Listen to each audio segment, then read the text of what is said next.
isasaayos sa 85 taon ng Rizal Sa Memorial November Sports 30 na po ang Complex. simula ng 30th The Southeast 30th Asian Games. Southeast Mahigit Asian Games to be 8 held in the piso. country will open in just 6 weeks.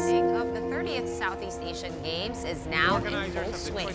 Hindi raw papalya sa deadline ang renovation ng Rizal Memorial Coliseum na isa sa magiging venue ng 2019 Southeast Asian Games. May mga bahagi raw ito na posibleng hindi umabot sa event.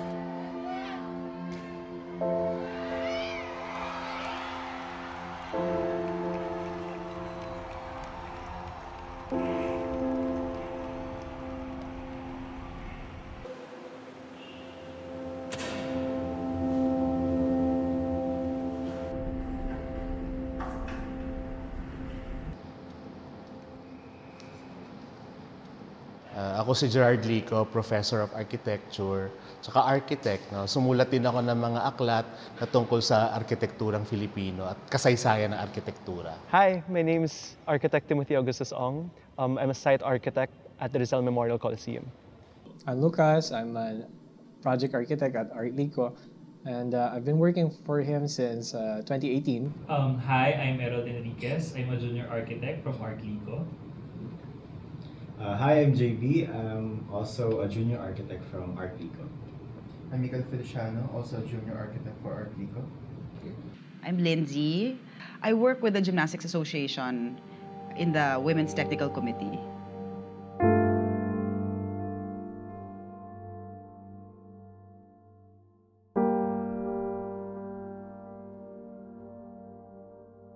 Siyempre, luma, bulok yung facility, madumi, no? Ang toilet, may amoy. So, talagang it has seen better days. Talagang ano siya, no? Dilapidated. Talagang yung mga typical na nakikita nating mga napabayaan at saka badly maintained na mga struktura ng gobyerno.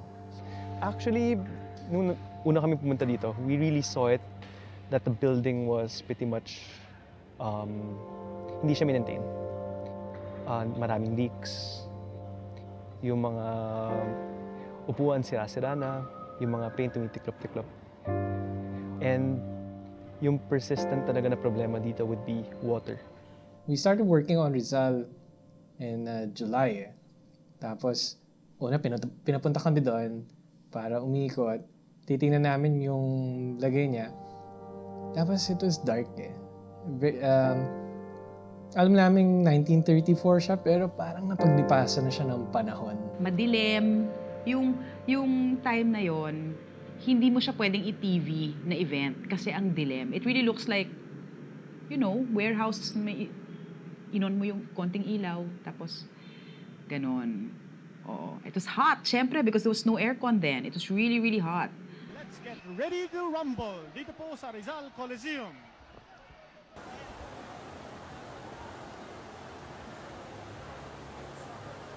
Nung unang pumasok kami, sobrang dilim. Dahil siguro dun sa additional canopy na nilagay nila.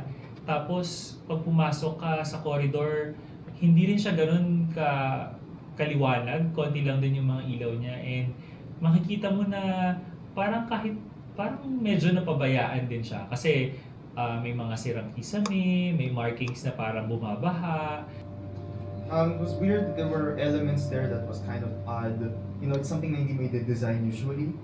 Then na-realize ko, ano ba itong mga parts? Then na-realize ko, bumabaha pala dun sa site. So those blocks were actually called zokalos.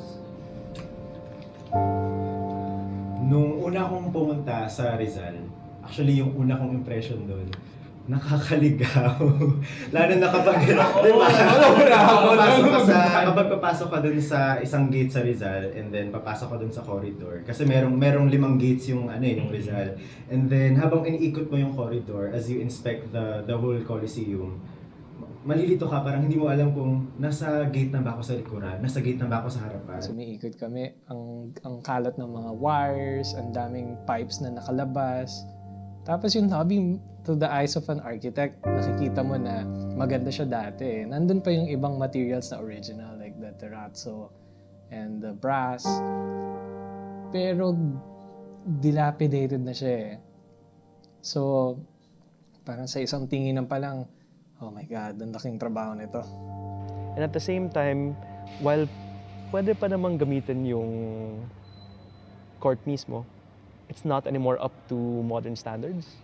So yung mga international standards natin pagdating sa ilaw, pagdating sa playing field, and at the same time na hindi siya gagamitin for basketball kasi sa SEA Games.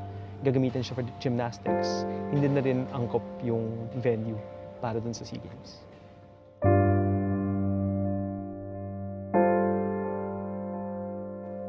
Actually, when I first heard na Rizal, wala pa akong alam, no idea na Gerard's gonna do it, nothing.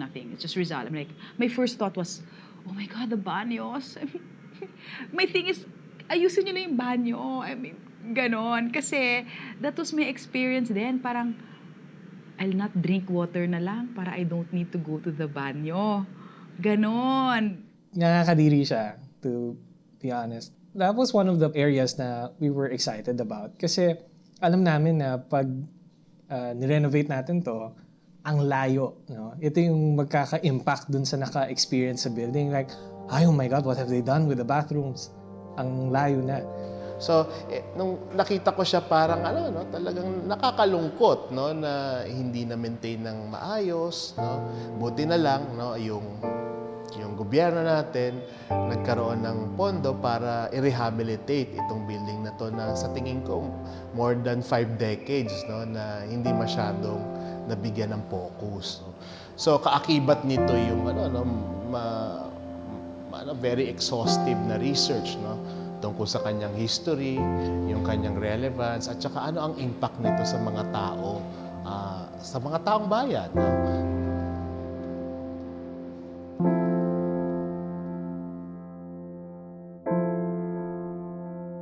So I'm Brian De Assis. I am the lead researcher for the history of the Rizal Memorial Coliseum. The Rizal Memorial Sports Complex is actually one of the largest Art Deco sports complexes in Southeast Asia. At that time, the 1930s, may mga obsession kasi sa perfect bodies, no? Eugenics. So, eugenics is equated with civilization. So, if you look at the building, the chosen architectural style was streamlining because the 1930s, we want to achieve a streamlined body as well as a streamlined building. Yung area ng Rizal Memorial Coliseum now is the area allotted for Harrison Park, which was a mix of green space and sports venues. So it was already planned even before. It was built for the Far Eastern Games in 1934. Ito yung pinnacle, no, nung attempt ng mga Amerikano, no, to convert the Filipinos into fit natives, no. So fit for nationhood, hindi lang through education but also through physical education. For the Filipinos, they actually saw it as a way for them to prove that they can be independent already. Kasi ito nga, kaya namin mag-organize ng ganitong event. Kaya namin gumawa ng international event na kami lang ang nag-organize. So, kaya na namin maging-independent. The suburbs of Manila, designed for ease and rest and relaxation. Rizal Memorial Park, the baseball stadium. But another kind of game is being played now, where one era means out. During the Second World War, especially in the last days of the fighting, the Rizal Memorial Sports Complex was used as a garrison by the Japanese Imperial Army.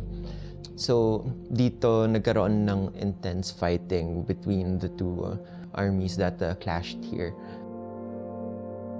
And it was, by some divine intervention, the building survived relatively intact. The venue needed massive rehabilitation as well so that it can be used for the Second Asian Games. In 1954, Manila was host to a gathering of athletes from all over Asia in the Second Asian Games. Over 1,000 athletes from 18 Asian nations learned at first hand that peoples can live and strive in peace.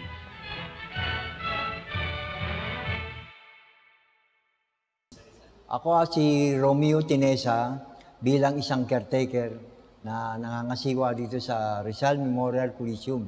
Noong 1994, December 18, nagsimula ako rito sa Rizal Memorial Coliseum. Pero ako, dati ako nagtitinda rito, vendor ako. Lahat ng mga palaro rito na inabot ko. Maging Beatles.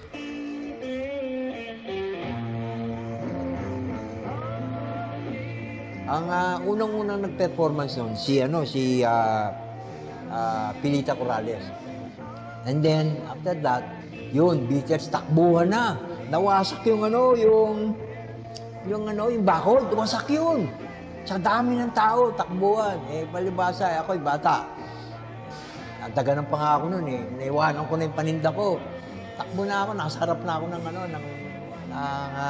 stage. Doon, nag-uwan na. May sigawan ng tao. Diyos ko, Panginoon ko, sabi ko. Natutuwa na ako nun dahil nakita ko na yung idol ko. Idol ko kasi yun ang ang experience ko sa Beatles. Na mapasok ko, nagtinda lang ako. At saka rito, meron din sabong, holiday on ice, circus. Yan ang mga hindi ko makakalimutan nung araw. Ang alam ko, in 1960, ginawa yung yung Araneta Coliseum. Halos ito lang ang sport noon ng Coliseum nung araw. Kaya walang tigil ang laro dito noon.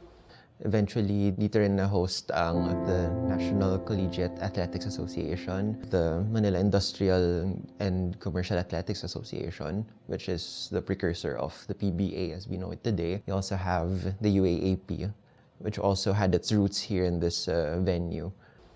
Dito maraming hinubog na mga player na sumikat na. Yan sila Predueg, sila Paner, sila Estrada, sila Martires. Dito sila nakilala. Kaya itong Rizal, talagang meron ng kasaysayan.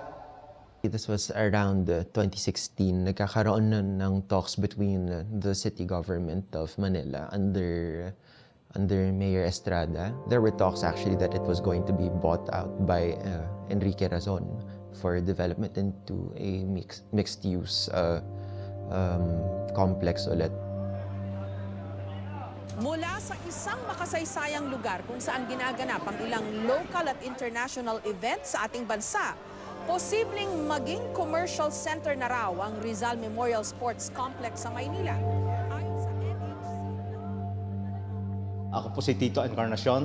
Ako po ang founder ng Advocates for Heritage Preservation.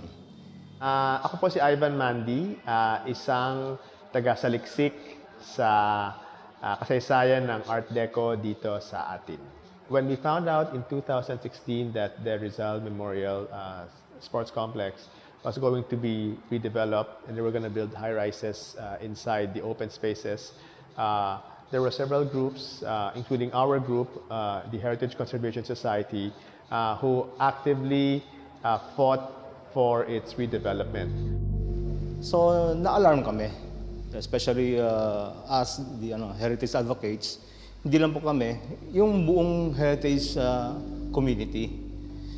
Kumbaga sa nasaktan ako. Alam mo ako, bata pa ako.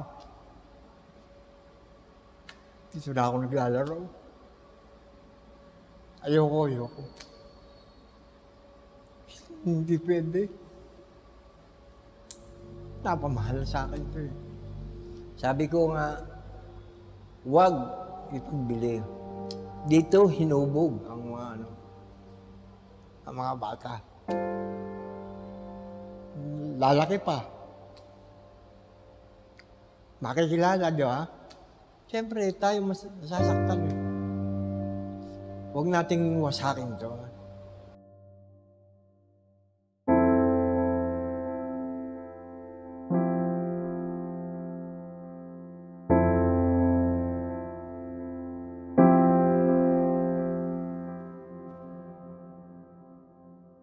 Ang AHP, mainly, talagang social media lang talaga siya, organization. So, doon lang kami nag-uusap. Doon lang kami nagpo-post. So, to create talaga yung pag-uusapan talaga yung Rizal Memorial. So nag-post kami ng mga photos, mga stories, ang dami nag-contribute. Napag-usapan lang namin, we have to do something na makikita. mapapag-usapan. It wasn't just a place used for sports. It was a place used for cultural events. It was a place used for popular culture, no? For political rallies. So that was very important, that people needed to know these things. Yun, nagpunta kami rito. Wore our AHP uniform, itong yellow. So, nagtagpo-tagpo kami dito sa Rizal Memorial. Ginawa namin as a silent protest kasi ayaw namin manggulo, ayaw namin makaabala sa traffic, ayaw namin magsisigaw. Basta magpapakita lang kami, ipapakita lang namin yung aming nasa looban namin na ayaw namin na mawala ang Rizal Memorial. Sana yung mga concert agencies sumama sa laban na ito. Tulungan kami. It was actually a move by the Heritage Conservation Society to have the complex declared as a National Historical Landmark and as an important cultural property, which eventually the government gave the declaration for it. This was in 2017. Nagtapos ng resolusyon ang National Historical Commission na nagdedeklara sa Rizal Memorial Sports Complex bilang National Historical Landmark. So this is one of our, I would consider this major victory because we were able to work with different sectors of society, not just government, but fellow NGOs like the Advocates for Heritage Preservation, as well as stakeholders, sports people who actually use the facility, and government cultural agencies in having it declared and thus having it conserved. Ito nga yung power ng taong bayan, to really save an important part of our history, our heritage structure. So dito natin makikita yung pagtutulungan, power of social media, power of silent gathering. Hindi nga masyadong maingay yung protesta dito. So at hindi ko naisip na magiging parte ako ng rehabilitation nito.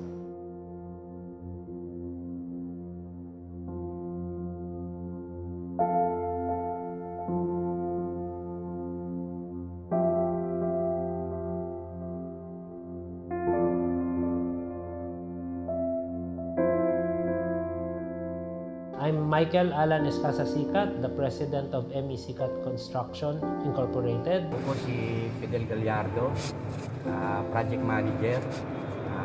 15 years na po ako sa ME Sicat Construction. Ako si Osmond Gonzalez. I started mga 2016, so mga 4 years na rin po ako sa ME Sicat Construction. Ako po si Jeric Banal. 4 years na po sa Sicat. Ako po isang project engineer dito. Ako pala si Ronan Sanggalang.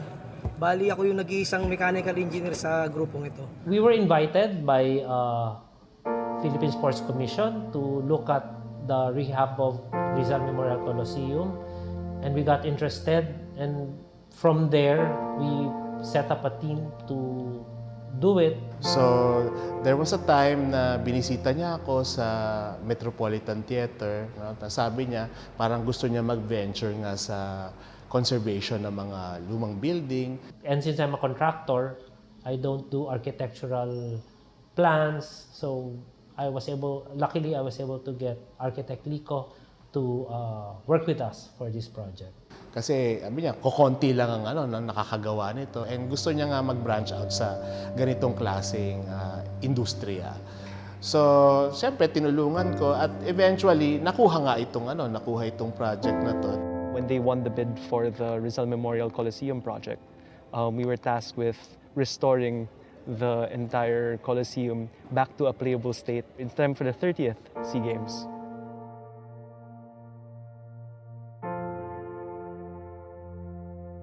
Ang isang conservation project requires a multidisciplinary team of experts. So, lahat ng trade, pati historian. It so happened that I am an art historian. So, madali na yung pag-interpret ng mga historical artifacts na na-encounter natin.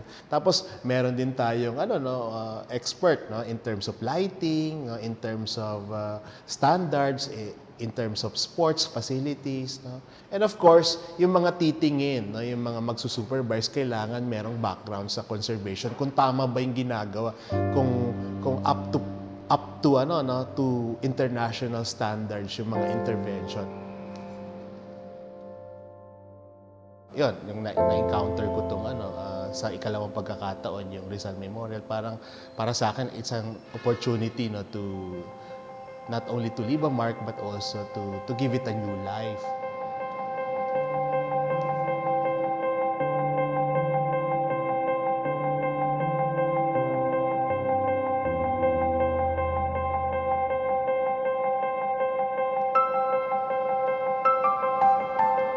Of course, hindi naman tayo magbibigay ng bagong disenyo sa building, no? So, for me, dapat protektahan yung significance nito. Well, first of all, we have to remember that this is, if not the only, one of the only Art Deco sports complexes in the entire Asia. So we want to make sure that the building represents that fact, that it's something that we as Filipinos can be proud of.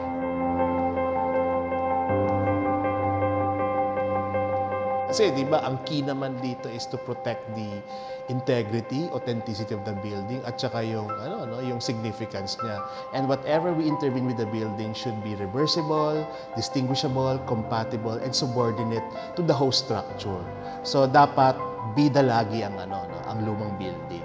And being done in the Art Deco style, it's also such a rare spectacle in our city. And kailangan talagang merong wow factor to actually entice people to come over and visit not only the building itself, but also the games that are going to happen here.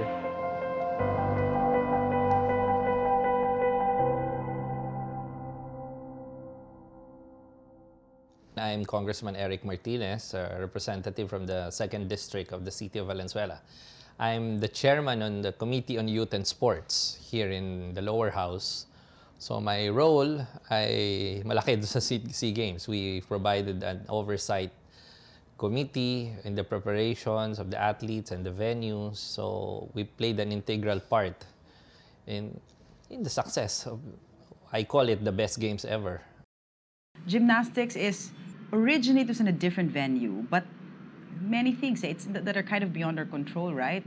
Our parang our wish list would have been World Trade.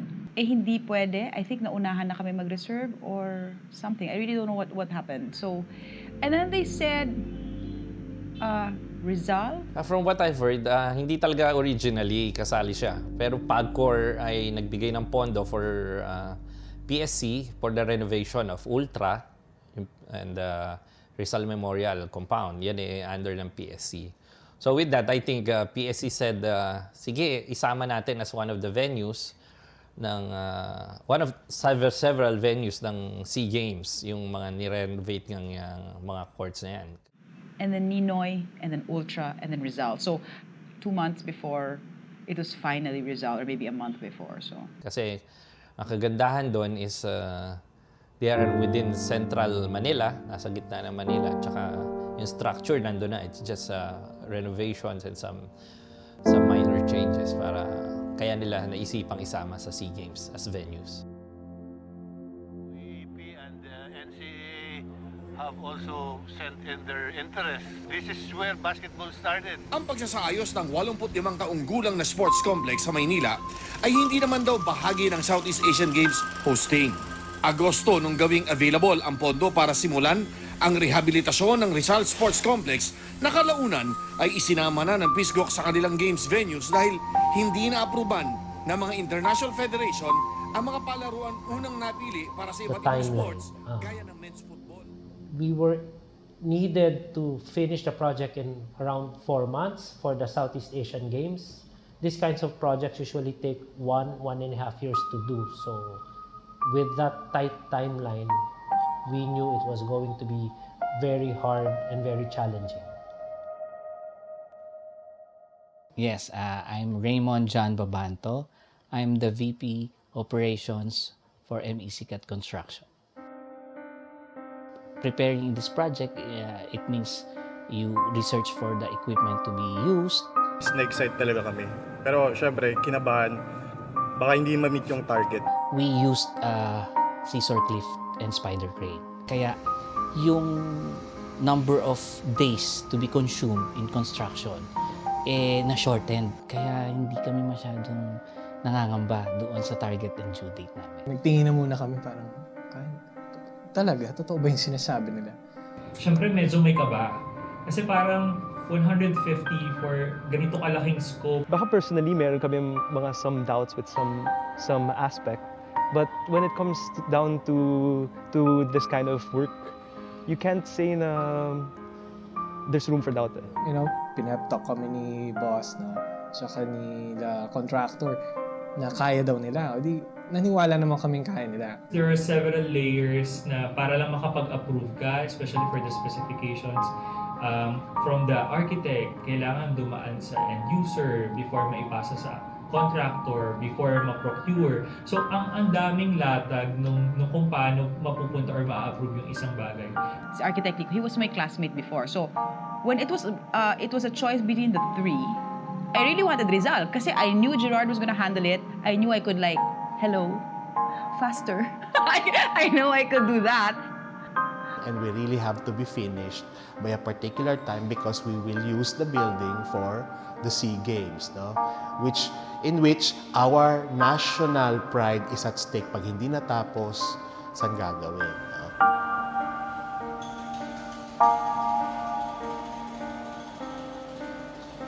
So, yung intention natin sa conservation is really to bring back the building to its original splendor. So, nung nakita natin yung building, parang hindi siya stately sa labas, no? Parang may may elemento na binablock yung view niya from the street. So, napag-alaman natin na may malaking canopy sa labas, no, na made of reinforced concrete na itinayo noong 1970s. Nakakadilim siya, kaya pala hindi mo ma-appreciate yung ganda ng building kasi hindi naman talaga siya nandoon. Hindi siya nakadikit sa building, independent siya. So, we decided to remove it, no? Because it's really a nuisance, no? It's not giving justice to the building. So, dinemolish natin and it created a loud noise within the vicinity. So, nagulat yung mga kapitbahay dito. Eventually, nung natatanggal na yung canopy na to, lumalabas na yung tunay na ganda ng building, no?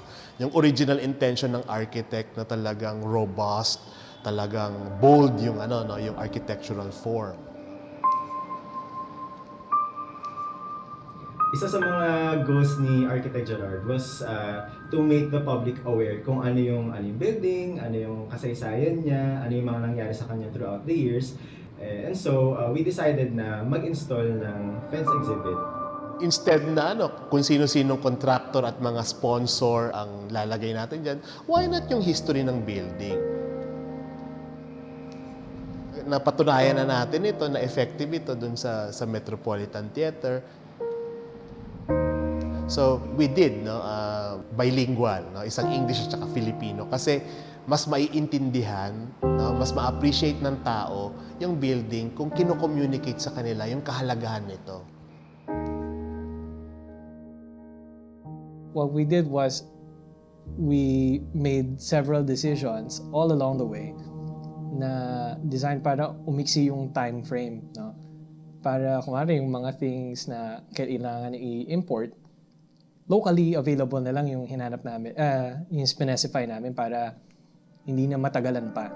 So, in substituting materials from imported to local, we had to make sure na yung kalidad hindi nawawala.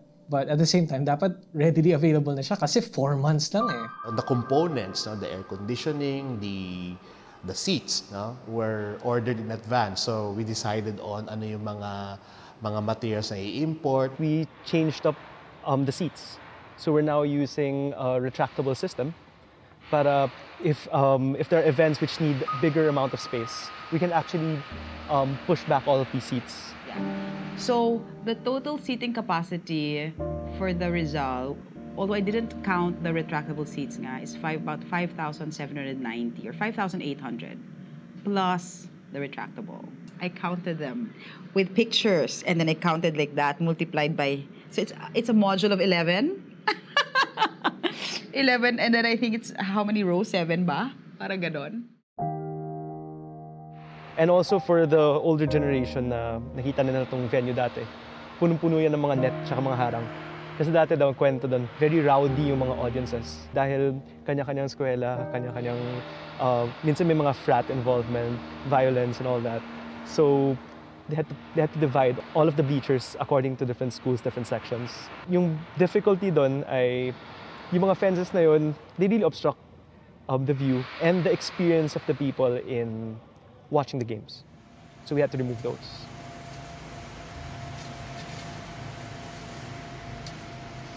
Notice the lights. They're now up to modern standards. They're all LED.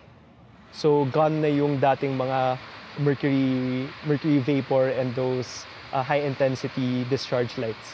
So we swapped them all for LED, and that actually reduced a lot of the heat. May nakita kami dun sa mga lobbies na bakit parang irregular yung shape ng mga poste dun sa gitna. Makikita mo meron kang rounded columns, tapos bigla siyang may malaking tapyas doon sa bandang ibabaw.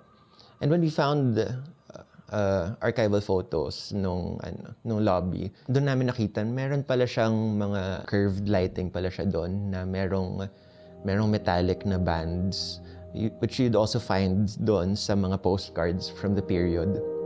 So part of the challenge there is how do we look for modern lighting equivalents of these Art Deco fixtures that we can find in the market that still respects the original style of the building and the intent of the architect.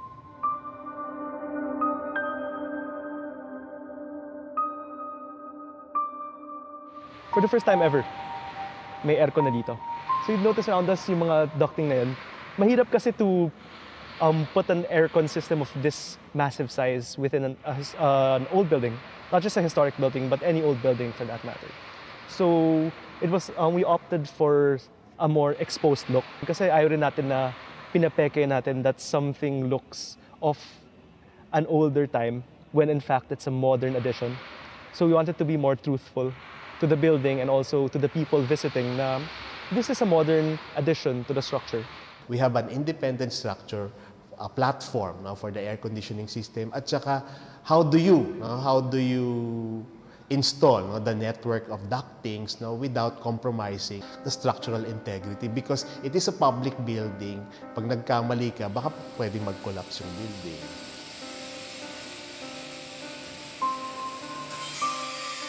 Nung kasi may design na siya, tapos nung hinukay na namin yung area niya, yung location niya, doon tumambag sa amin yung underground utilities. So ang ginawa namin, nag-redesign kami. So hanggang sa dumating yung point na nag-decision kaming gawin na lang siyang isang column na lang, kasi dati dalawang column siya. So doon nahirapan din kami kasi yung clearance niya nasa siya, gitna ng badminton tsaka Coliseum. About 4 meters lang ata siya. So doon pinagkasya namin yung structure na yon. Tapos at the same time ginagawa namin ng paraan yung underground utilities nga.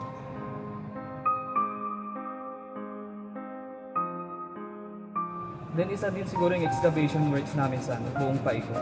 Kasi habang nag-uukay kami, may talagang tubig, since creek nga yung sa doon sa may badminton. Bawat hukay namin nagkakaroon ng tubig.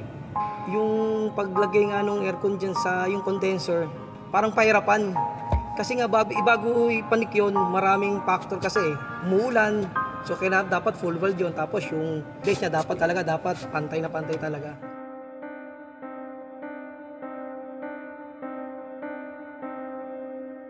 The problem is with the site is it has steps, but then of course we have to include people with disability, with those with wheelchairs. So we had to design a new ramp that is can be reversed, that doesn't damage the integrity of the building, and yet it would let them experience the building, go inside. Along the side lobbies naman, they also used to have those zocalo, the low wall. Para siyang flood dam na pag bumabaha, it's a wall that blocks the water from coming in kasi mababa yung corridor space . Pero dati, ang weird lang ng pagkakalagay niya, nasa lobby siya, you have to step over it, and then akit ka ng hagdan. We decided to disguise it as a ramp. So it goes up, and then it's flat, then it goes down. It's a more subtle way of blocking the water without being a hazard to walking, you know.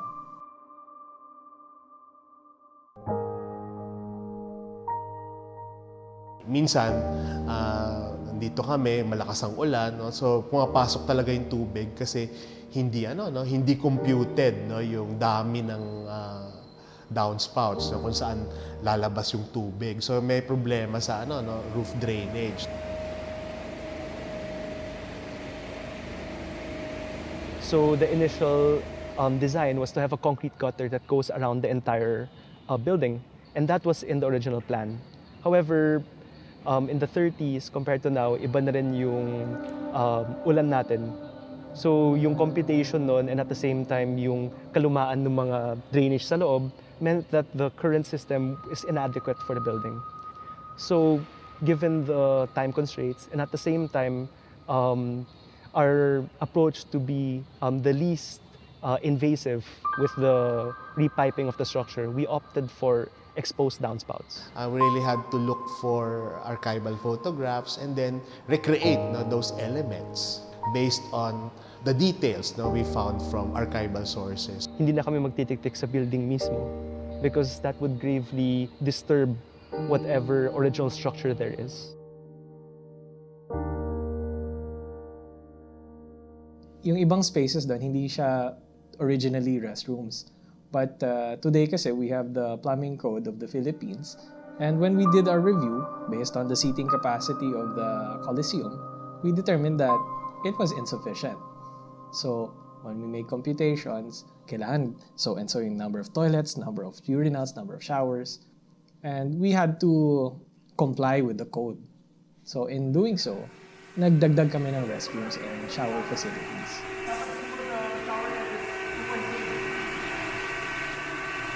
We put together elements of the design, and that's how we came up with the Art Deco mirrors, and the partitions were specifically requested by the client to be in hollow blocks, so solid partitions, and provided a door that gets the motif from the grills all throughout, from toilet 1 sa baba hanggang sa taas, pati yung little gates at the Coliseum, consistent yung grillwork design.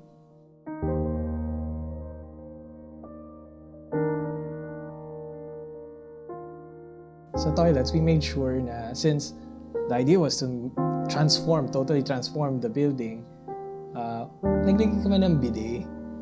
Kasi para masabi ng tao na nakapunta doon before na nandidiri, ngayon parang, oh my God, may bidet.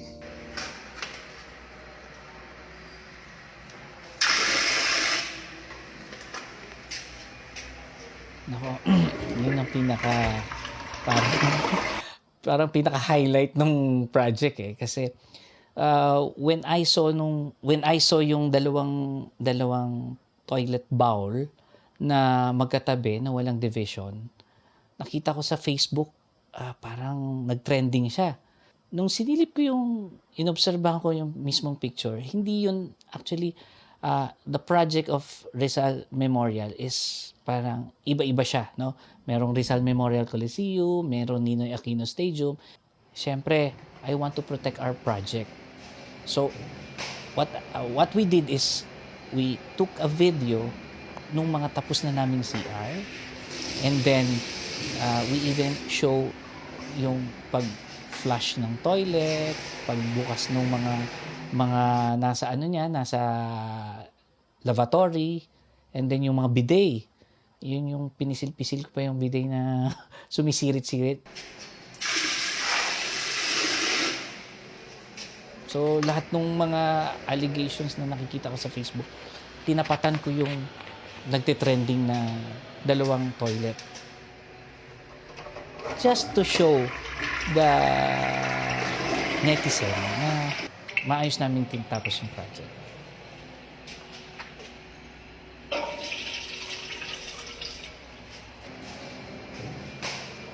So we are actually approximating yung itsura niya nung una siyang binuksan. Especially with old buildings like this, there are a lot of unforeseen things that would reveal themselves. One of them was actually a photo of Jorge Vargas himself in the venue.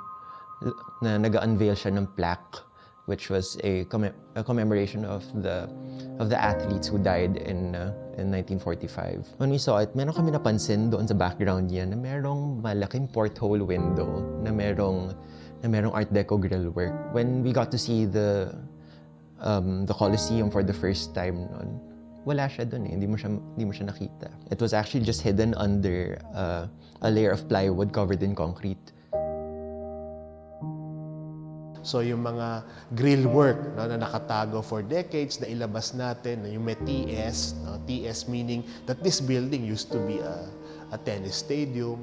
So even the choice of the paint were really studied. So we did some scrapings, and from that scraping we developed the color palette to be chosen by the end user. The combination of gray and white was chosen because it was seen from a Technicolor footage taken from 1939. And yung mga scraping na yon, may pink, may blue, may green, may yellow. So marami ng layer of color na accumulate yung building, but we have to refer back to what was the original color of the architect. And that is one of the colors. This is home movie footage of pre-war Manila. As the capital of a U.S. territory, it's infused with American style. Here, From Western because clothes Art Deco was about to neon luxury, glitz. so we tried to really analyze the materiality of the surfaces of the lobby, and we found out that there was an attempt to create foam marbling. So now that we have the budget, why not introduce real marble? Because the essence of Art Deco, it's about luxury and escape. So talagang when you go to the lobby, you will see, it's a spectacle. The building itself is a spectacle.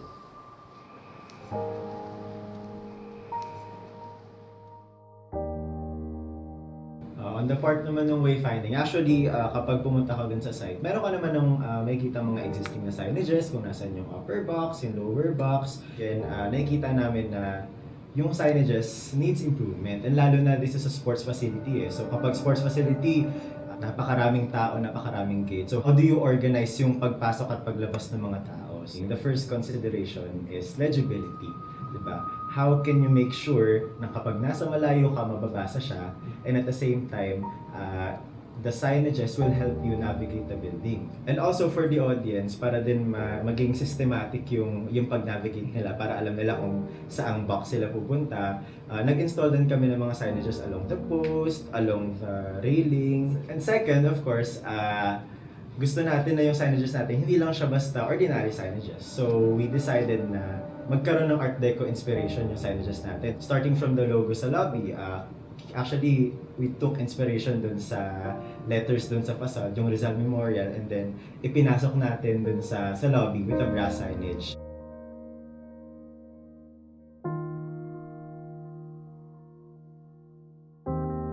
Of course, meron din tayo through social media, meron ina-update natin yung tama. So maganda kasi ang conservation kasi lahat tayo stakeholders, So dapat ini-inform natin yung publiko ano yung nangyayari sa building.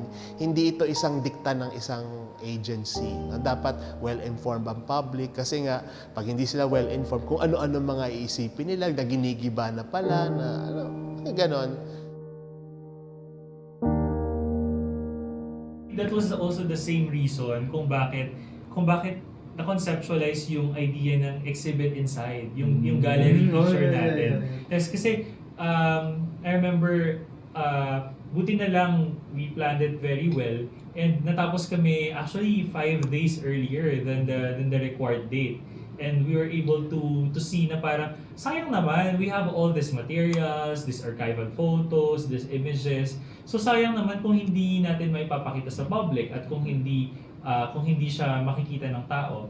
We have the cooperation of the Philippine Sports Commission, no, na sinuportahan tayo. Kaya nga isang espasyo na inilagay natin dito sa finished building ay yung isang isang gallery, no, to showcase yung history, yung significance ng building, ano-ano bang mga events, no, ang nangyari dito at gaano ba ito kahalaga, no, sa tao, sa publiko. My advocacy, no, as a professor is really to educate the public, no, regarding the values of heritage building. So to do that, you have to have a space to interpret that significance.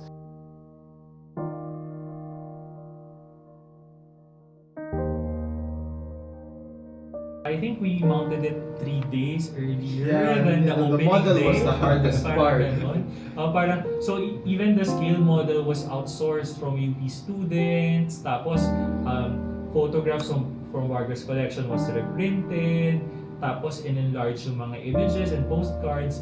Then we come up with the exhibit na nakikita ngayon doon sa lobby ng Rizal Coliseum. I think that's important kasi parang if wala na kami doon or wala na yung mga tao doon, dapat kayang ikwento ng building yung sarili niya. Kaya niyang sabihin yung kasaysayan at yung mga kung ano ba yung mga nangyaring events doon sa mismong building.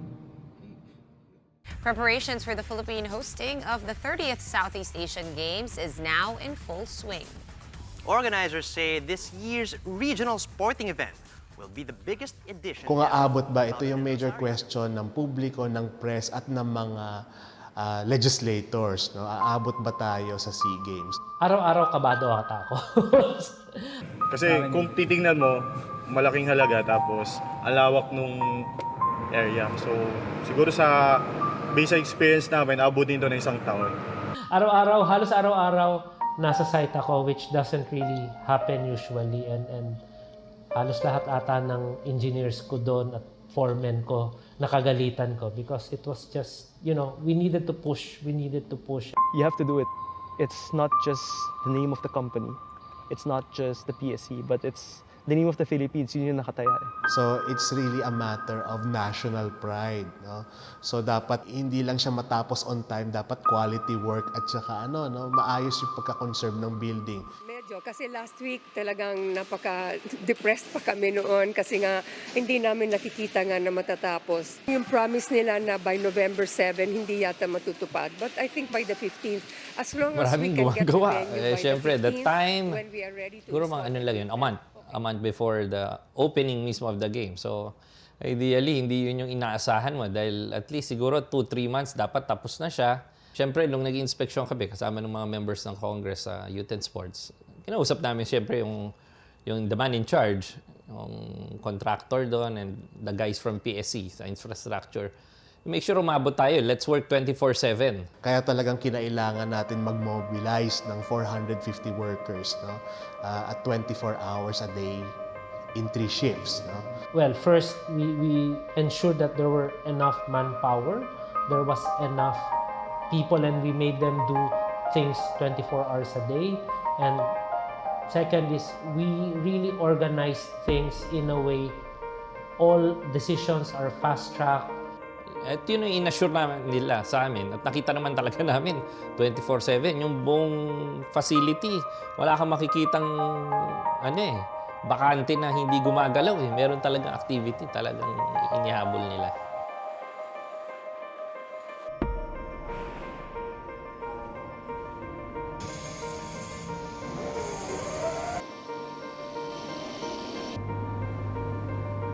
Meron kami tinatawag sa umaga bago kami magsimula magtrabaho, nagtutulbox meeting muna kami. Doon sa toolbox meeting, ino-open na namin sa mga tao na darating yung sitwasyon na talagang darating tayo rito na maaaring mag-overtime tayo 24 hours, dadami tayo rito, halos lahat. Nakaantabay kami sa contractor every week. Actually hindi, every day. You'd get messages on your phone like, sir, paano po yung ganito? Paano po yung ganyan? Ano po yung installation detail ito? There were times na wala kami sa office, wala kami sa site, and we had to answer those ASAP kasi alam namin na ganun siya ka-important sagutin. Kasi i-implement na siya kaagad everything from architectural design to approvals to procurement of materials to execution in the field, everything was really, somebody was ensuring these things happen, because if not, we miss out on one thing, we might not be able to finish the project.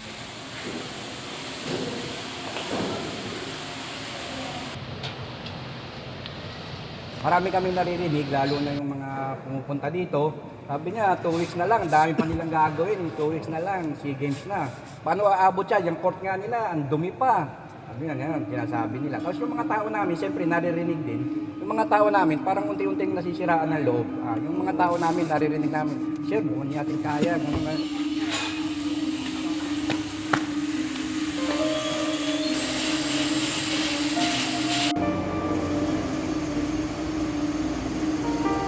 Aabot ba tayo sa SEA Games? So, ang lagi kong sinasabi, yes, yes, yes. So, talagang committed yung MECCAT at saka ang mga arkitekto dito sa project na to. Sabi ko, nandiyan ang boss natin para sumuporta. Nandiyan yung ating mga kasama sa ibang site para sumuporta. When things were really tough and they were really tired, because you can imagine 3 months of working 24 hours a day, even on Sundays, right?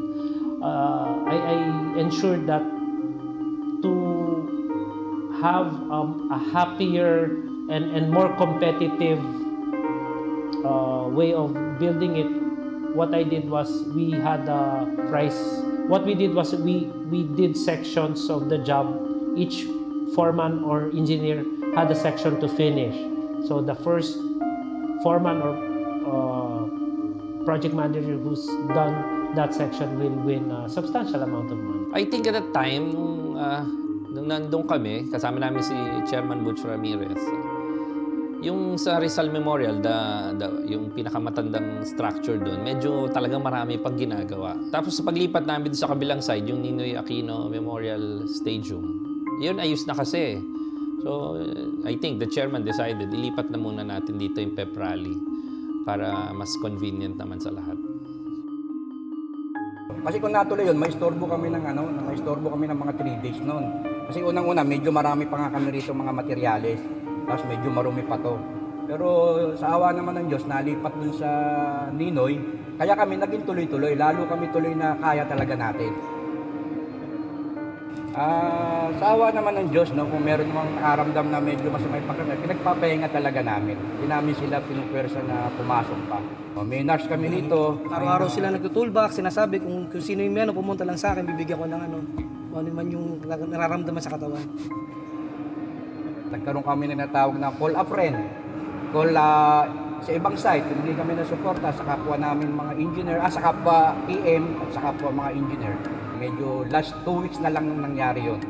At doon nga, umabot kami na yung tao namin almost 400.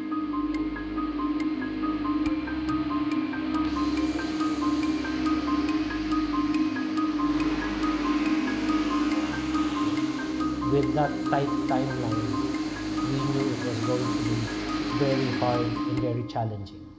At the end of the day, I think they finished it on time, and at the end of the day, they just shared all the prizes together equally. Tapos na ang rehabilitasyon ng Rizal Memorial Coliseum para sa SEA Games. Tiniyak ng mga arkitekto na napanatili ang malaking bahagi ng makasaysayang sports complex. So my realization is that if you have the will not to finish the project, you can do it. No?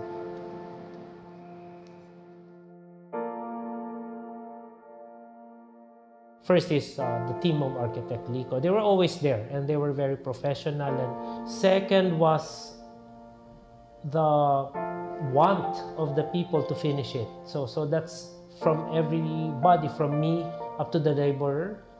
And third is really the dream of having something nice that the public will use and the public will be proud of.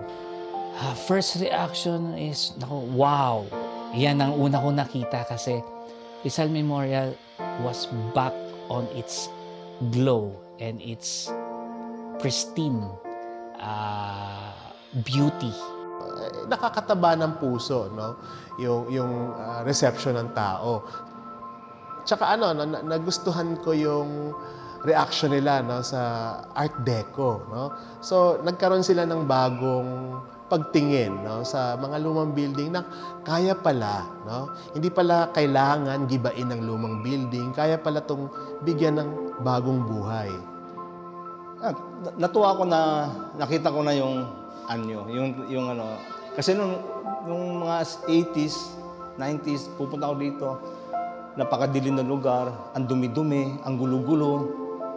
So, walang kailaw-ilaw sa gabi. Tapos, basta pangit. Ngayon, ang ganda-ganda. Kakatuwa. Narinig ko lang, sabi nga nila, akala nila haunted house na to eh. Akala nila haunted house na, pababayaan na lang na tuluyan ng masira o mabulok o katakutan. Pero yung dumating dito yung mga tao, siguro karamihan taga rito, nagtaka talaga sila. Sabi niya, ang ganda. Marami ko narinig, nagsabi yan, sabi niya, ang ganda. And at the same time, when it comes to the people on the ground as well, there are lots of things that we discover from the workers, from the staff who's on the ground. And there are lots of skills that their experience would show us, and that is brought to the design table as well. So it's always a series of learning and teaching that makes it all so worthwhile. Because of the building, it triggered some sense of reawakening, no, of sense of pride, no, sense of nationalism. So remember dito yung gymnastics ginanap. So maraming tao, they were very curious, no.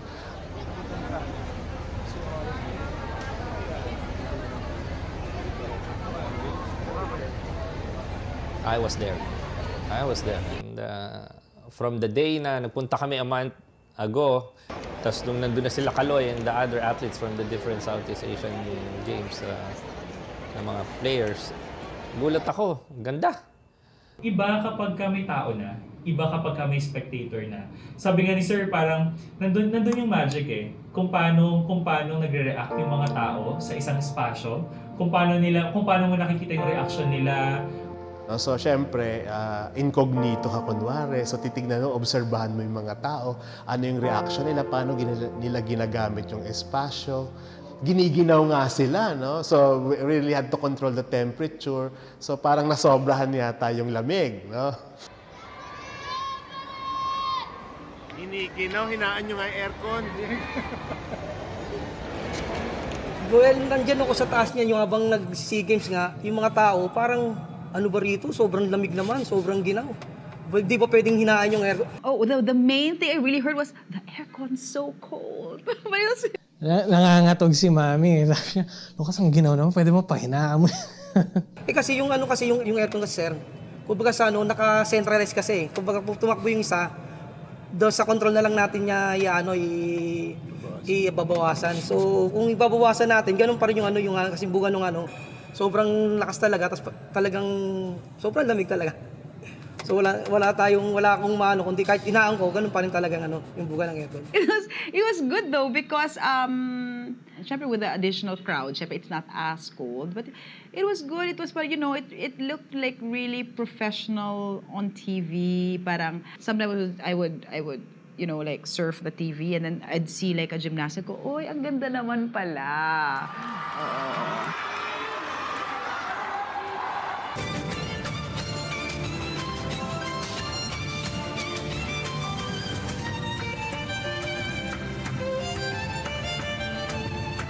Parang sayang nga para kasi all the people on TV saw was just the floor. Pero ang ganda din kasi nung labas, di ba? Yung lobby area, yung ganon. We were here when we were doing the finishing touches on the wiring of the facade. So we were on top of the scaffolding, pointing out where to put the different wall washers. So when they finally turned on the lights for the first time, it's so hard to describe the feeling na finally it's now real. And that when we turned it on, actually yung mga kotse sa labas, yung mga jeep, tsaka mga tricycle, pumarang yung iba just to look.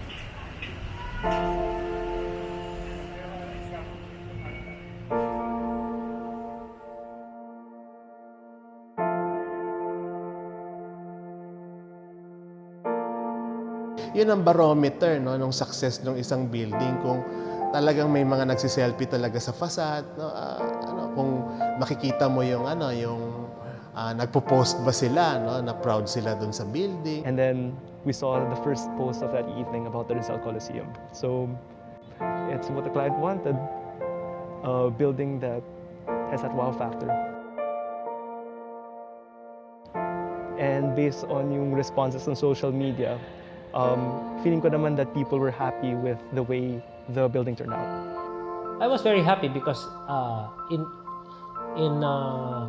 social media there were a lot of positive reviews. Even our toilets were being featured. That was happy. You know, I think the general feeling that we were able to do something significant, something important, something for the country, made me really proud of the team effort that everybody put into this project. It's wonderful that they were able to rehabilitate this building. And sana nga, they're able to put more competitions in there. Kasi sayang parang people should see it. People should use it. I mean, we spent so much on it. It shouldn't be just a one-time use, right? Aljo, itong Rizal Memorial Sports Complex, dito nga yan sa Maynila, na nasa aking tabi, ay isa lamang sa mga gagawing quarantine facility ng pamahalaan para sa COVID-19. Sa pagbisita ni Chief Before the IATF called us, we are already working with PGH to convert their wards into a COVID ward, because PGH would have become the first referral hospital for COVID. We started looking at the World Health Guidelines in terms of what to do. And that's when IATF called us, particularly Vince Dison from BCDA, and they asked us to take a look at the facilities, convert them into quarantine facilities, right? So that's Rizal, World Health, World Trade, Ninoy Aquino initially, and we were looking at Ultra, which eventually were done. So the challenges were assigning the rooms, sealing out rooms, identifying the rooms that are I would say clean and dirty. What rooms do we keep clean? What rooms do we keep dirty? How to separate the staff from the patients? How do we separate triage testing from the patients? How do we separate contaminated garbage from clean garbage? The nice thing about Rizal is it had lockers, it had showers, it had toilets, right? So all we had to do was to make sure na these people have all the bathroom facilities available.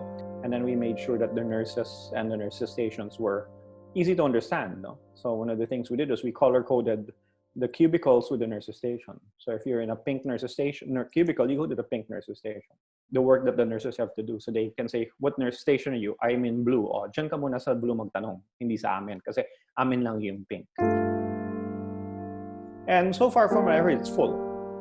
Right? And it's being used. And it's being used both as a step-down facility and for positive patients from coming in from the different LGUs. It's facilities like this, whether it's a heritage facility or not, that can be used for disasters, right? For some reason, these older structures were, I guess, just there's more spaces, more confined rooms, more individual rooms that allowed us to be able to create the system for the building. So it was actually an easier building to do among all the other buildings that we had to convert.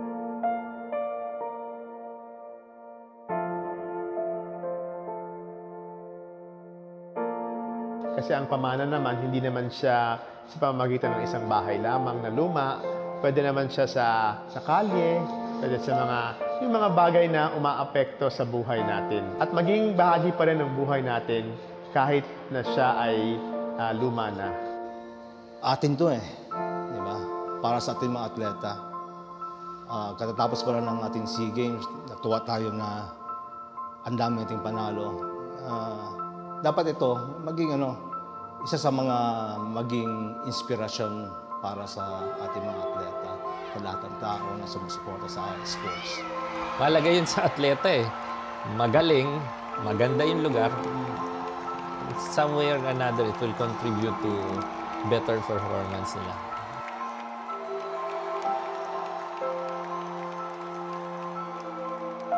When you do restoration work, you have to make sure that you maintain the integrity of the building as as how it was intended by the architect, and also you have to maintain the spirit of the place and respect that. I think if Juan Arellano would see the interventions that were done to the building now, he would still be happy that his designs are respected and that the building that he created was still very much well-loved and used by the people. To sports fans, so many people have watched their favorite basketball game there. And today, by rehabilitating it, we're reintroducing the building to a whole new generation to love and to cherish.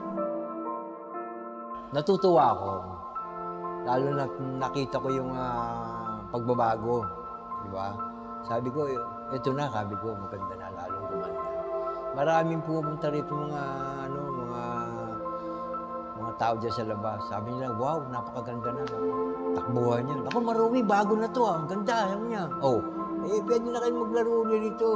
And nakakatuwa kasi parang, syempre, iba yung kami-kami lang yung nakakakita. Nakikita namin na tapos na siya, okay na siya, bagong pintura siya. Parang nakakataba ng puso na makita yung ganung reaksyon ng mga tao. Kasi from something na dinadaanan lang natin dati, di ba, ngayon, tapos makikita mo parang may sense of, proud yung mga tao, may sense of pride sa kanila. Na parang naibalik yung dating ganda ng building. Parang, alam mo, bumalik lahat ng alaala na, wow, dito kami naglalaro nung araw. Kumbaga, alam mo yung pakiramdam na fulfilled, proud, and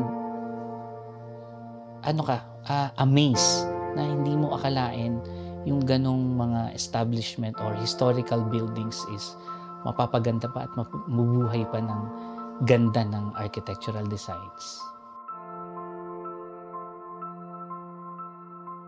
Yung during SEA Games, dinala ko yung mother ko saka yung anak ko. So syempre sabi ko, ma, dito ako nagkatrabaho, kami gumawa nito. Ayan, sa akin din yung aircon. Kita mo naman yung lamig. Saka sabi ko sa anak ko, nak, tingnan mo yung ginawa ni daddy. Paglaki mo, gusto ko dito ako maglalaro ka. Siguro sa kaibigan, sa kamag-anak, sa pamilya, may pagmamalaki ko na naging bahagi ko nito. Kasi unang-una, nakita nila sa TV to eh. Dito ginanap yung SEA Games, nakita nila si Yulo. Tapos nagpicture ako rito, nakakasama sila. Sabi, yan yung ginawa namin. Gandang-ganda nga yung mga anak ko. Sabi niya, ganda pa ng mga upuan, bago. Halos ito kabuuan, nakita nila rin sa Facebook ko. Nakapag-picture ako rito. We win as one. Nakikita nila. Sabi ko, gawa namin yan. So, the Rizal Memorial Coliseum, it's a catalyst, no? Na posible pala ang pagbuhay, no, sa mga lumang building na napabayaan ng matagal na panahon.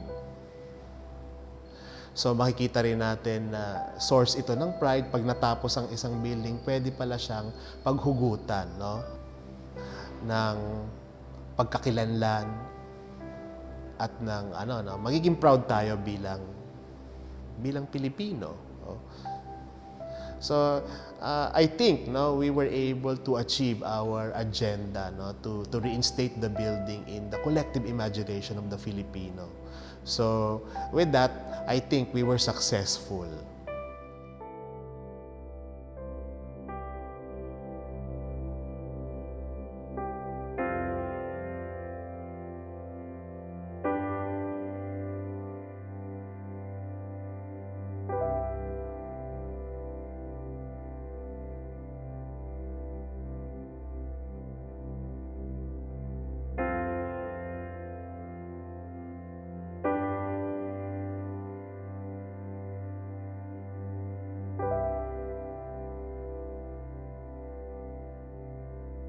Describe Rizal Memorial now. By its classic. Beautiful. It's unique. Napakaganda. Wow.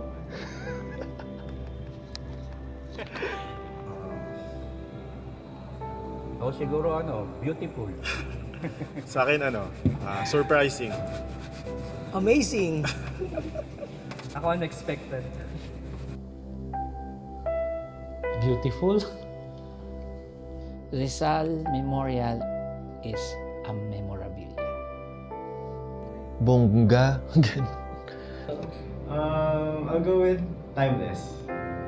Mine, I'll go with bangers. Oh. Sa akin siguro iconic. It's authentic. Classic. It's amazing.